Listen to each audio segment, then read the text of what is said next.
పరివర్తిని సంసారే మృతః కోవాన జాయతే సజాతో ఏన జాతేన యాతి వంశః సమున్నతిం. పోయం రాయాల్సి ఉంటుంది.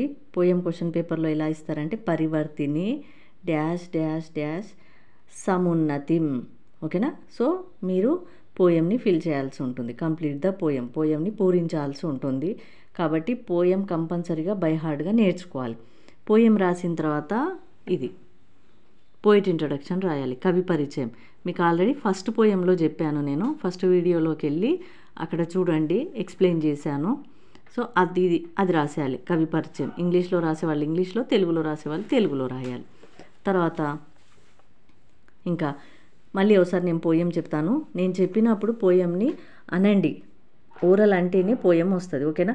5 to 8 టైమ్స్, లేదా ఎవరికి ఎన్ని టైమ్స్ చెప్తే పోయం వస్తుందో అన్ని టైమ్స్ మళ్ళీ మళ్ళీ పెట్టుకొని మీరు ఓరల్ చెప్పండి.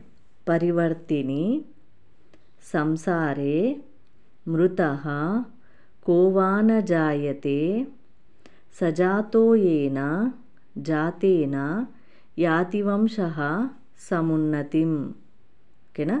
ఇలా పోయంని మళ్ళీ మళ్ళీ పెట్టుకొని మీరు కంపల్సరీగా బై హార్ట్ చేసుకోవాలి అండ్ ప్రాక్టీస్ చేయండి రాయడం. ఇక్కడ స్పెల్లింగ్ మిస్టేక్స్ ఎక్కడా పోకూడదు మీకు. ఓకేనా?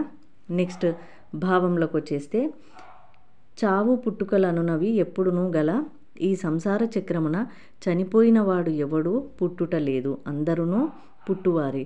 అయితే ఎవడు పుడితే ఆ వంశం ఉన్నతిని పొందుతుందో వాడి పుట్టికే పుట్టుక.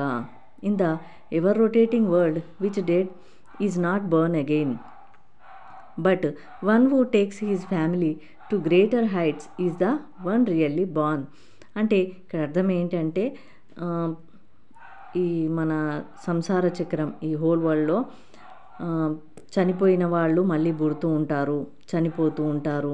ఈ లైఫ్ సర్కిల్ అనేది ఇలా తిరుగుతూనే ఉంటారనమాట. కానీ ఎవడు పుట్టినప్పుడు, ఎవరైతే మనిషి అయితే పుట్టినప్పుడు వాళ్ళ వంశానికి గొప్ప పేరు ప్రఖ్యాతులు తీసుకొస్తారో, ఇప్పుడు నోబెల్ పీపుల్, గుడ్ పీపుల్, వాళ్ళ వంశం పేరు మారు మ్రోగిపోతుందో, సో అలాంటి వాళ్ళ పుట్టుకెక్కే జన్మ సార్థకమైనట్టు అన్నట్టు చెప్తున్నారు కవి.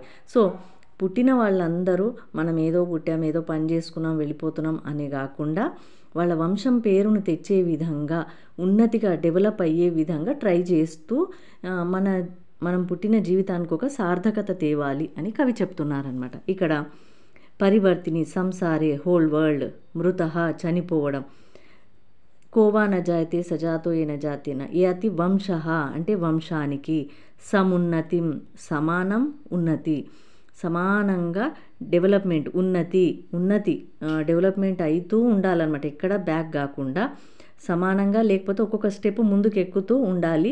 సో అలా డెవలప్మెంట్ అవ్వాలి, కానీ మనం వెనక్కి తగ్గకుండా మన వంశానికి పేరు తీసుకొచ్చేటట్టు మంచి పేరు తెచ్చుకోవాలి అని కవి చెప్తున్నారు.